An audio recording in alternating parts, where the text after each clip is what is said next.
Good day, everybody. Today I'll wrap up using ellipses to motivate the Jacobi elliptic functions.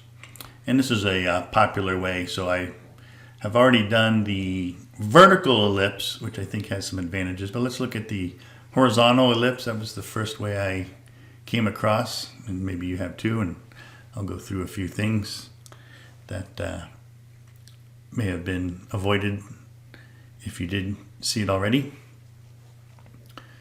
Anyway, so I'll start with a specific ellipse where the minor axis is 1, and that's going to be the vertical. The major axis, we'll keep somewhat arbitrary A, but we want A bigger than 1. If it equals 1, we get a circle, and then things work out, but it's trivial. You just get the usual circular trig functions. So, got the picture there.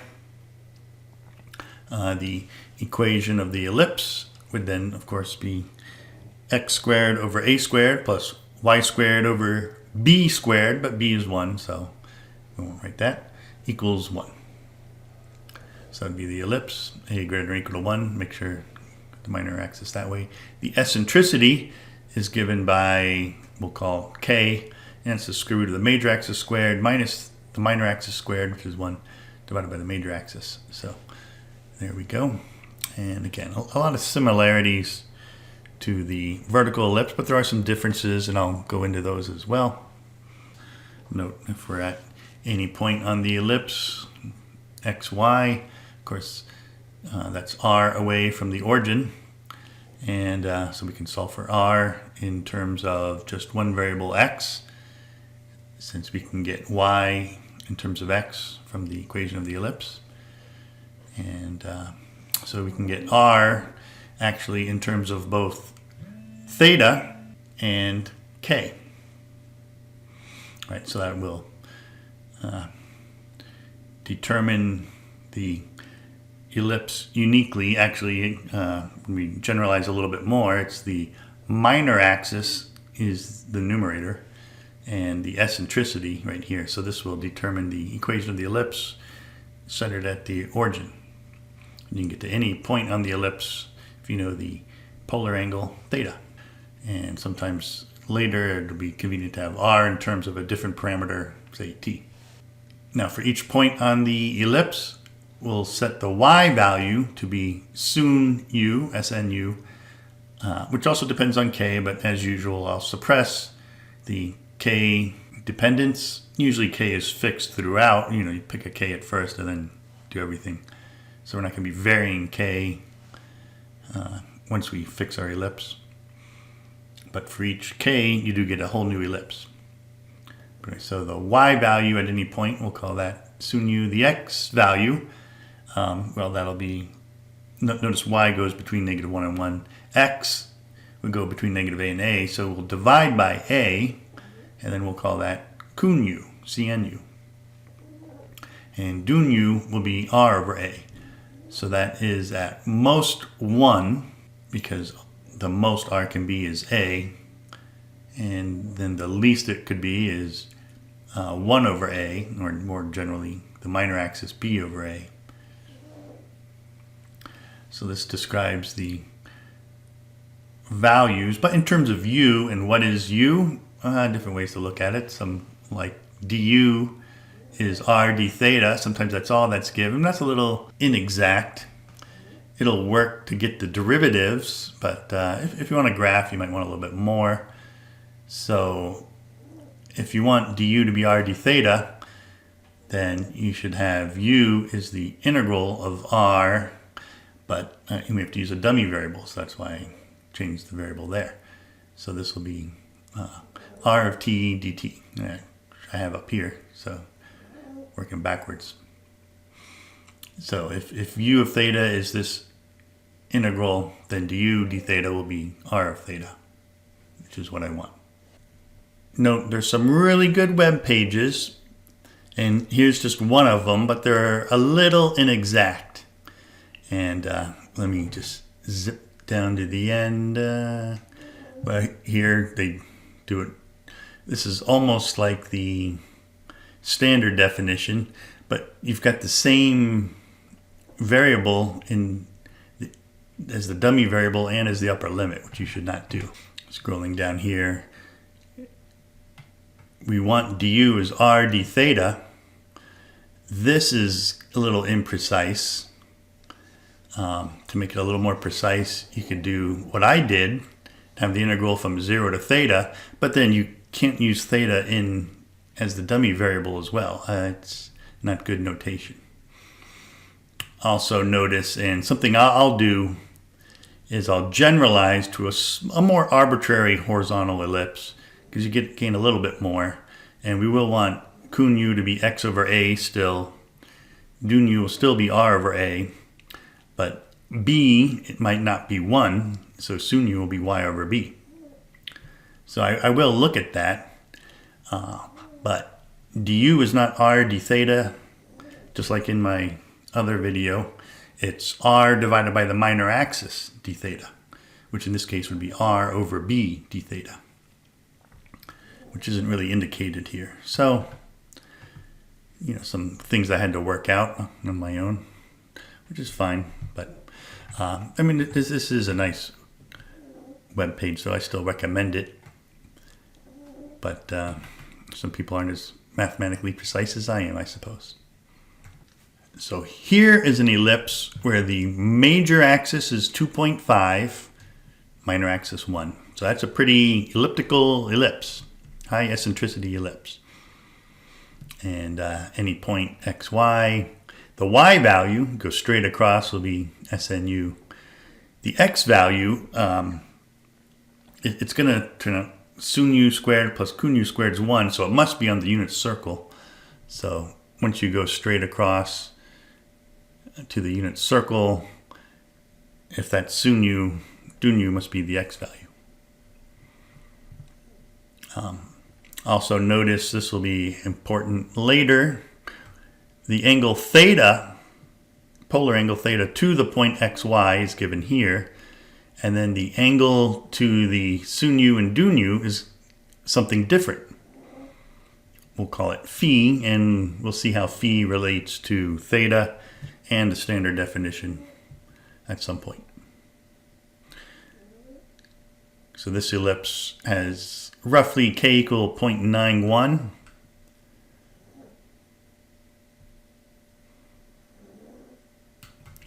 So you can see here, so there's the little k, the quarter period, capital K is given, and so on. But there's the A, 2.5, B is 1. So have this go around the ellipse a few times. You can notice theta. I also give the phi.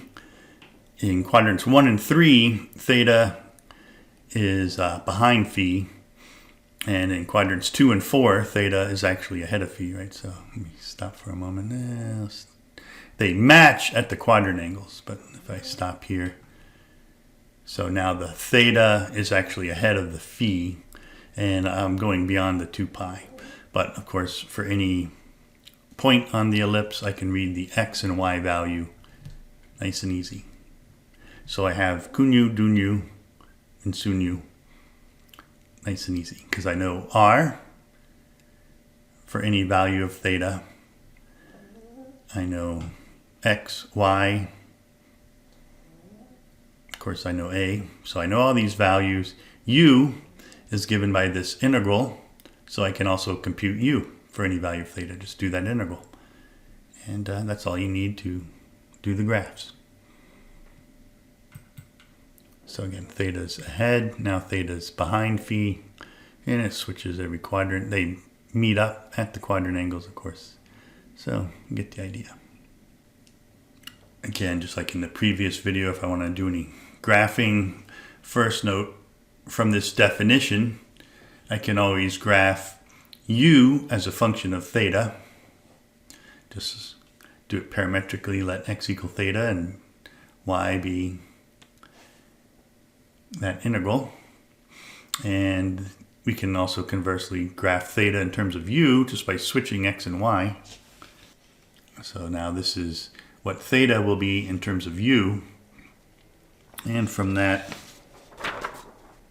that would allow us to graph for any fixed k. This is for k, little k equal to 0.8, which makes capital K 1.99, close to 2. So this would be Kunyu. I just want to graph, again, by the definition, x over a. But what's x? Well, it's r cosine theta divided by a. And what's r? I solved for that earlier. It was 1 divided by this square root. So r cosine theta divided by a.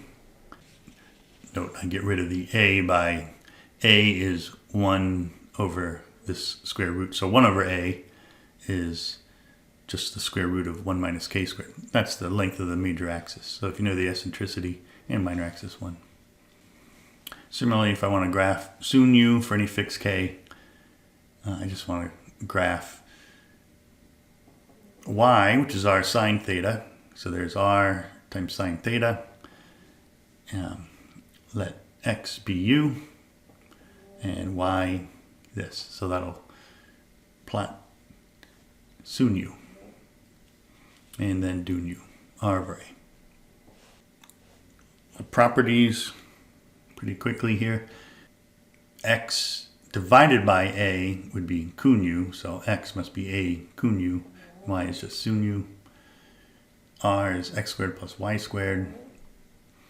So we could also say x is r cosine theta, y is r sine theta. We'll kind of need that. So here we are. So a lot of repeat here. So I'm going to go through all that. Let's see. Get the equation of r again. My definitions. So those are all repeated. So as stated, x over a squared plus y squared equals 1 is the equation of the ellipse, but that's our definition for Kunyu and Sunyu. So we get that important identity.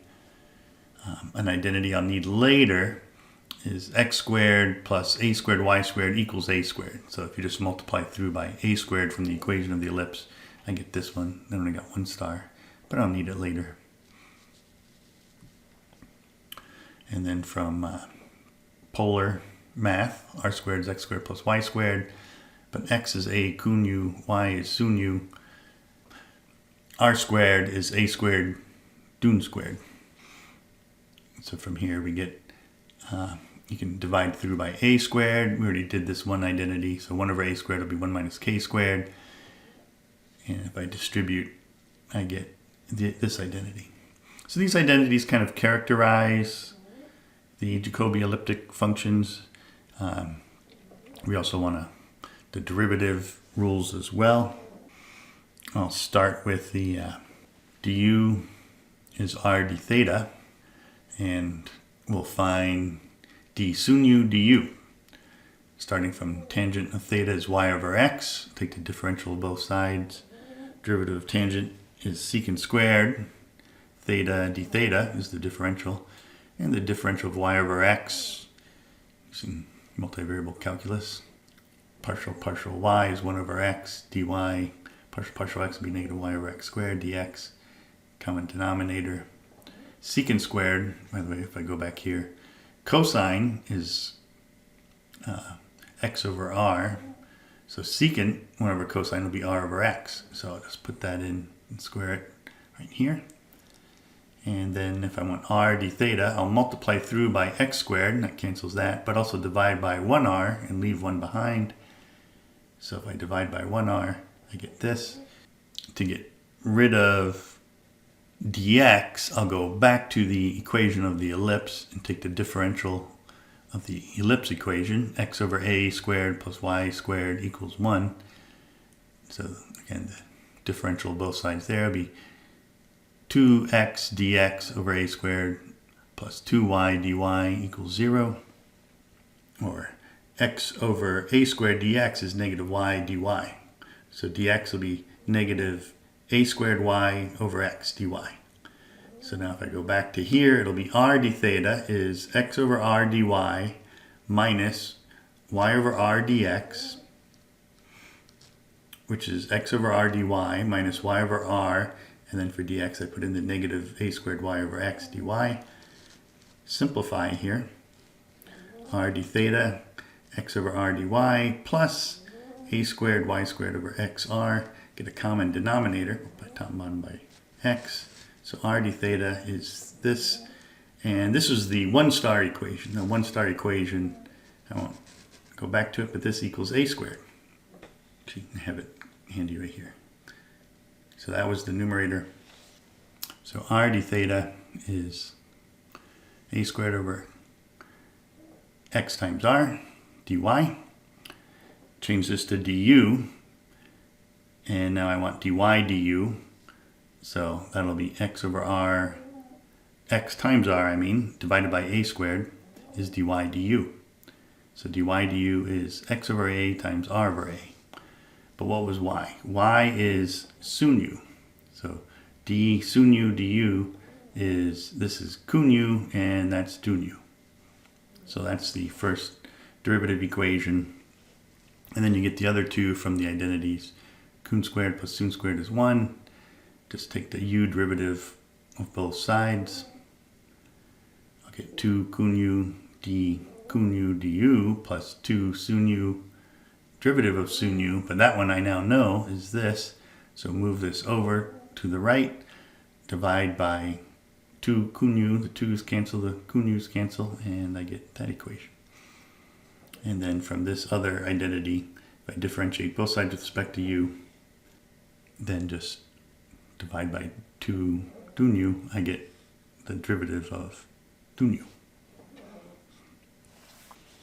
And if that felt a little hand wavy, it kind of does, but if we go to the more exact form of u, integral from 0 to theta r of t dt, which of course implies du is r d theta, but it's a little more exact here, then sun u is Sn u of theta, which of course was y, by my definition of defining sun u to be the y component. So it'll be r sine theta, and r is 1 over the square root, so we just get this.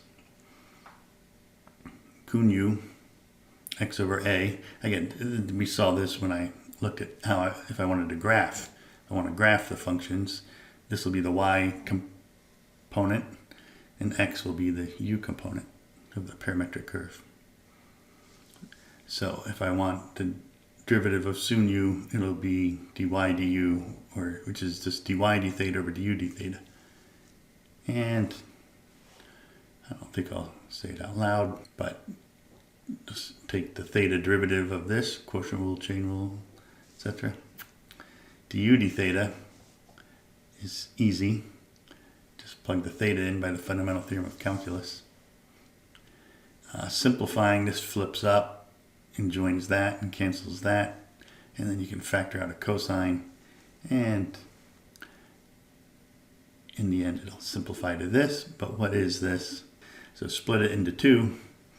That square root split into 2. And this split into 2. Similarly, this would get a little tricky in what I'm calling y. So from the ellipse, when I'm looking at the ellipse, the y value of the ellipse is sun u. But if I'm graphing the curve, go back to that. For this graph, y is kun u and x is u. Right, so I want to graph kun u.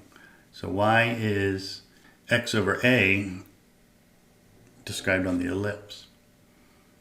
So it gets a little tricky. We've got the y for the ellipse, and then we've got the y for this curve right here. I could use the properties like we did before, but I just want to emphasize how it would be done if I don't use the properties. You, again, there's the y value for that curve, the graph of kun of u of theta.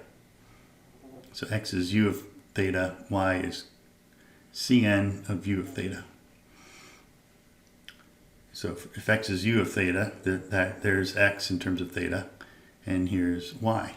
It's x over a, which was this. And then it's the same idea as what I just did to get the sun u. We were actually looking at y as the curve of sun u, but I didn't mention it. So that first derivative, when I did the derivative of y, I'm actually differentiating this, but you didn't really notice it because I just said y is kun u, which it was. Yeah, hopefully this makes sense. Makes sense to me. I'll leave it off.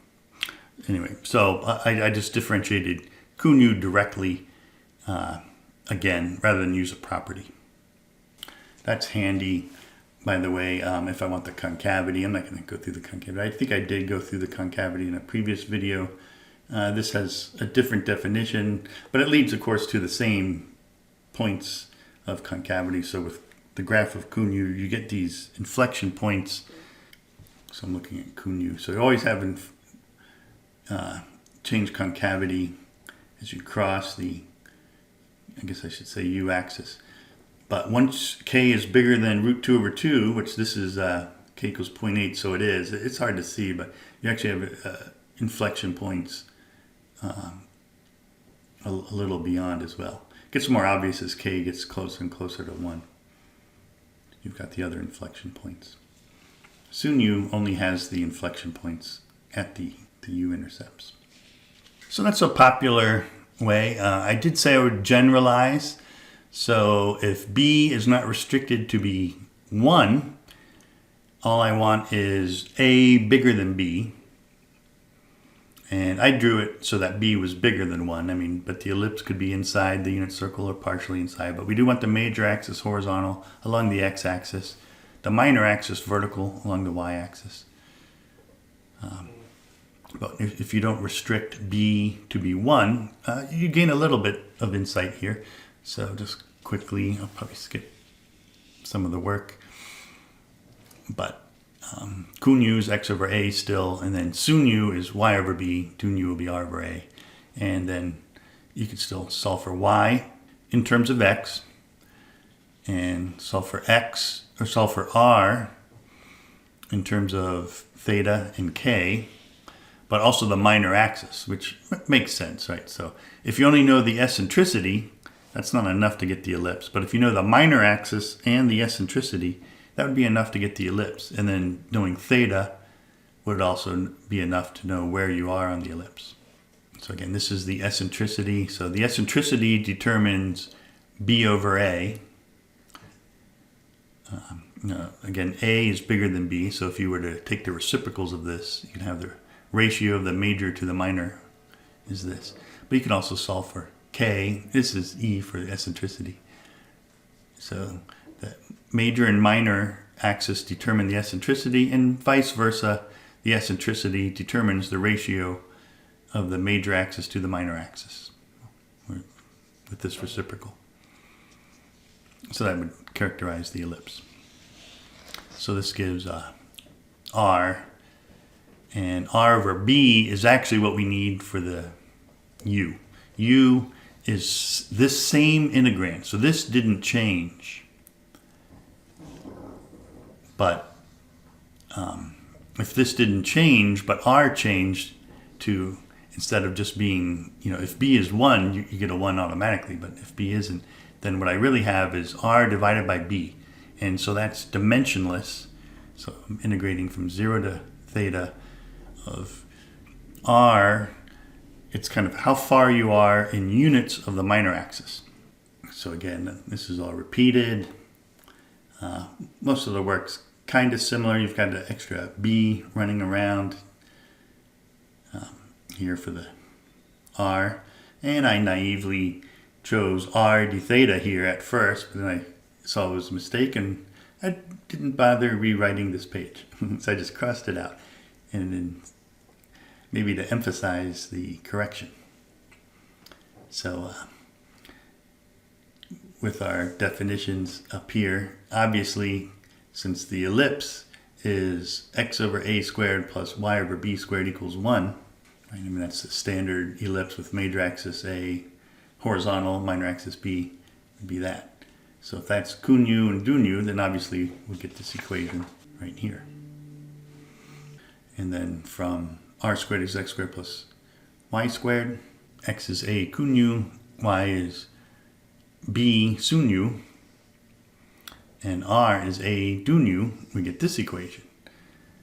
So I can factor out an a from here, and now that I know this, I can make this 1 minus sun squared, and then this will be a squared minus b squared, because a is bigger than b. Let's write it this way.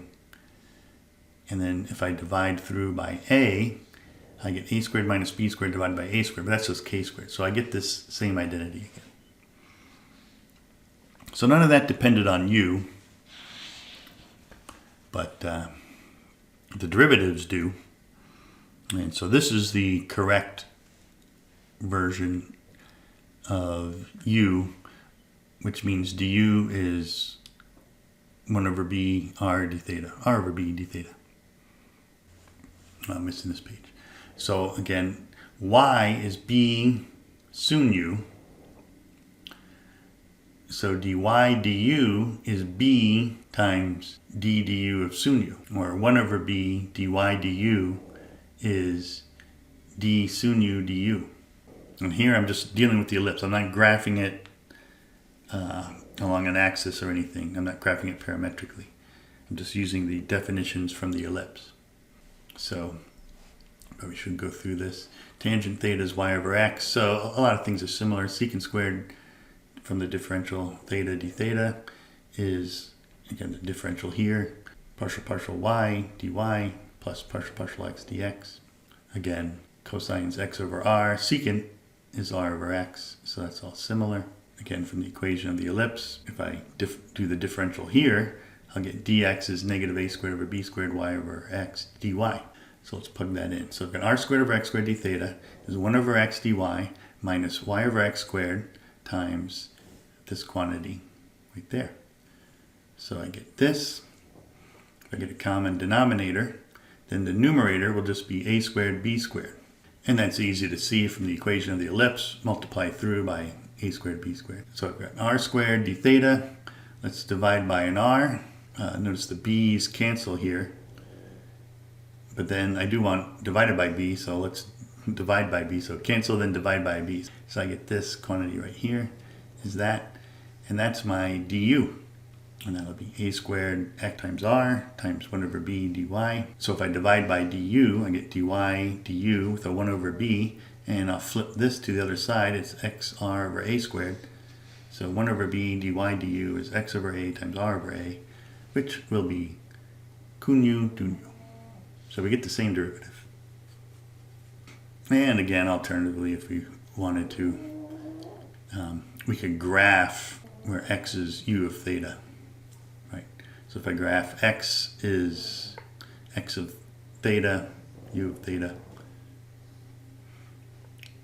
y, I rewrote them differently so we could distinguish between this x and y and the ellipse x and y. Right? So now if I'm graphing, I've got these new, so I'm off the ellipse and instead I'm just graphing this. So we made it a little more script so we can see the difference. Anyway, then dy du, we'll get what we're supposed to get. Probably too quick to read, but I'll put it in the description. Again, so here's what's going on. We're going around the ellipse. For any point on the ellipse, I know r, I know theta, I know a and b, so I know all these values, kun u, sun u, and dun u. And I can find u, here I'm just going round and round, and I can get u just from this definition for any value of k. This is for k equals 0.8. Notice I am listing the phi here. So theta takes me to the point. Phi takes me to this point on the circle, which looks like this. So if I have an x and y on the ellipse, x over a, y over b will look like this. And again, phi is ahead of theta in quadrant 1 and 3. Theta would be ahead of phi in quadrants 2 and 4. And as you go round and round, they alternate. They meet up at the quadrant angles. So like before, we can think of u as the average r times the theta. So here's a plot of the integrand, which is r in terms of theta. All right, so there's my r of theta. Here it is in units of the minor axis b. Here's the average r divided by b. So this is the true integrand. So r over b. So if I find the average value, then what I want is this average value times theta will be u. Right, if I look at what's the definition of u of theta, it's this integral. Well, I'll just multiply and divide by theta. Works at least for theta greater than 0.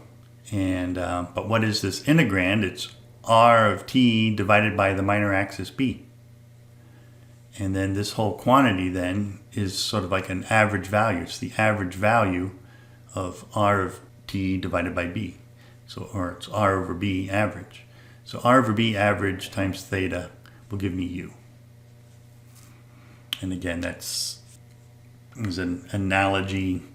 Distance traveled is the time you traveled times your average velocity, right?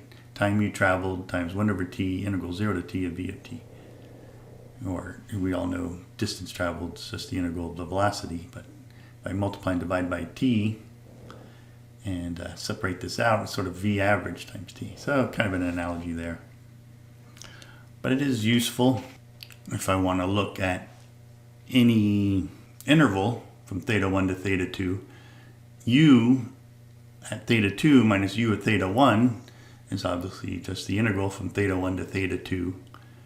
But again, if I multiply and divide by that amount, and this integrand I replace with r divided by b, then in the end, the change in u on some small interval of theta is just the change in that theta times the average of r over b on that interval.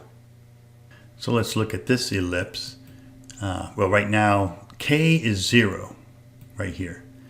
So the eccentricity is 0. I have a perfect circle. But as the eccentricity gets bigger, if I find the average value, again, there's here I have 20 subdivisions in each of the 4 quadrants. So 80 subdivisions total.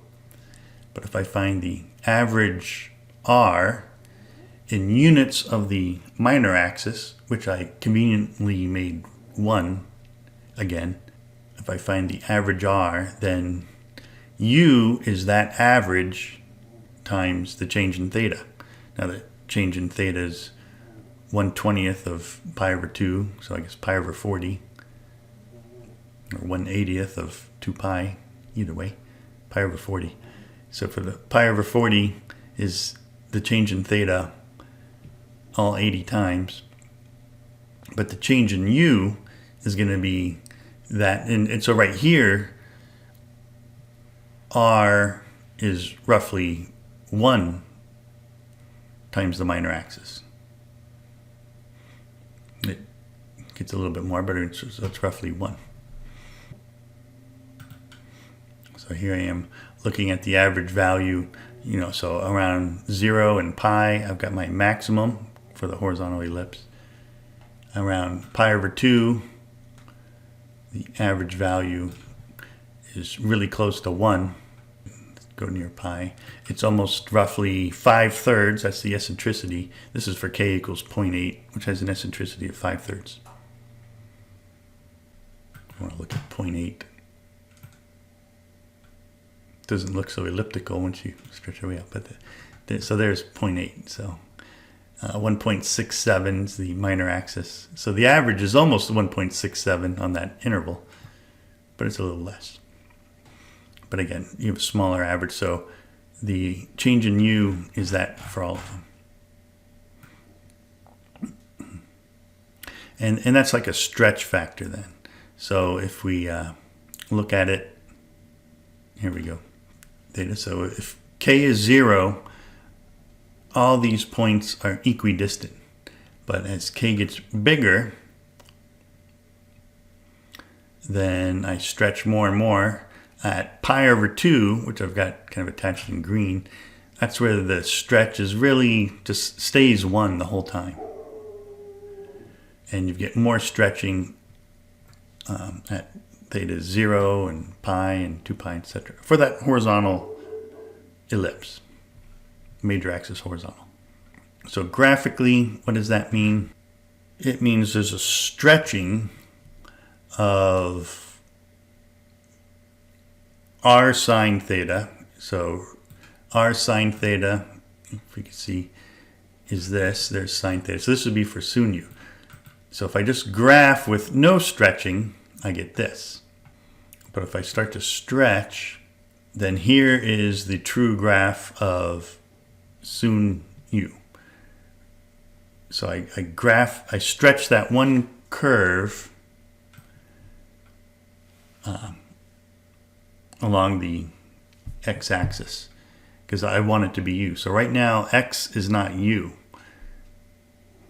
But if I want x to be u, I've got to stretch just like I did this way. And that's one of the benefits of the other version. So with the other definition, with the vertical ellipse having the major axis, I won't go too deep into it, but we've got the stretching now more at pi over 2 and none at 0 and pi.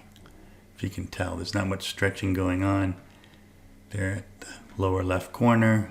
Most stretching is at pi over 2. So with that version, y is sine phi and x is u of phi.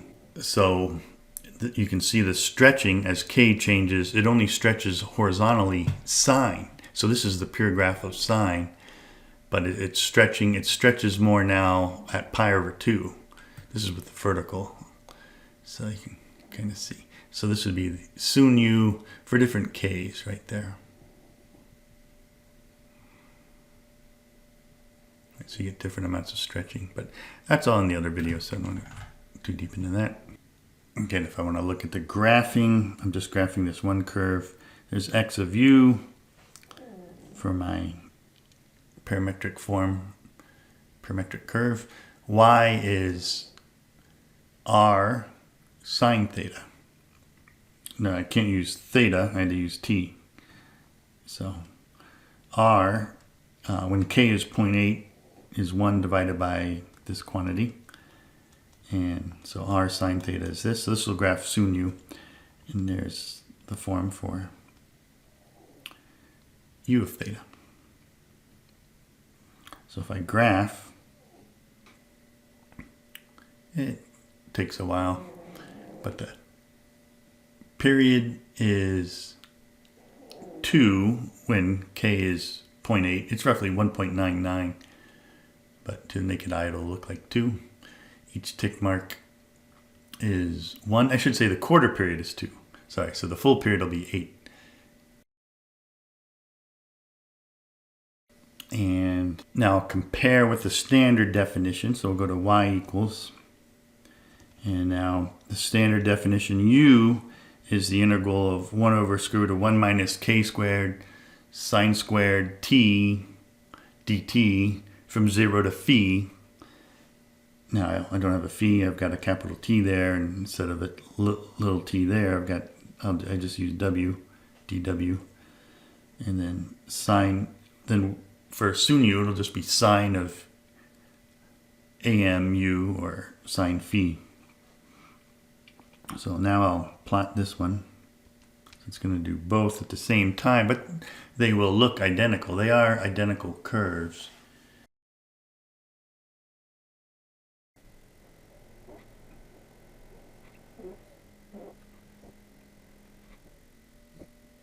And there we go. So let's look at the trace of a point here. They will match at the quadrant angles. So if I go to like pi divided by 2. There I am on curve 1. As you can see, x and y. Go to the other curve, 3.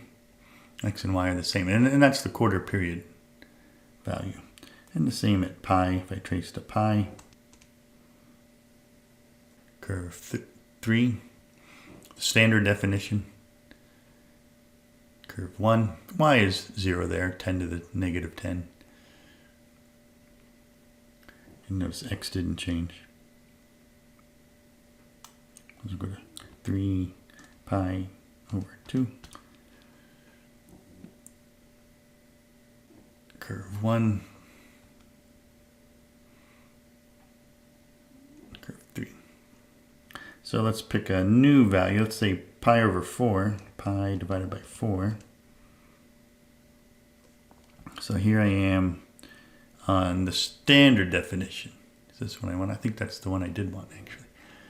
So notice there's the y. And if I go to the horizontal ellipse version of defining the curve, so I'll just keep t the same, but x and y will change now. But if we remember those values, well, y is 0.707 and x 0.8396. So the t didn't change, but the x and y certainly did. But I have the value where I should get the same. So instead, if I go to 0.5404, 0.5404195, probably enough decimals. Yeah, well, 003. See what happens. And then that should be the same x and y as before. So that's a different t. So it's the same curve. You're just going to reach the points at different values of t on curve 1 versus curve 3. So again, this is with the horizontal ellipse version of our definition. We'll reach that point for some value of t, or I'd want to say theta. If we look at the way it was defined, that's a different point. I'd have to go to pi over 4 again to get that same point. So you'll get the exact same curve but at different points. And for the resolution, we can look at why that is this way. All right, it's time for me to wrap up here. For those still interested, I'll have a resolution of the two versions of the forming the Jacobi elliptic functions, resolve the two definitions, why they give the same curves, and also look into the differential equations that they're used to solve. Anyway, so thanks for making it this far, and have a good rest of your day. Thanks again.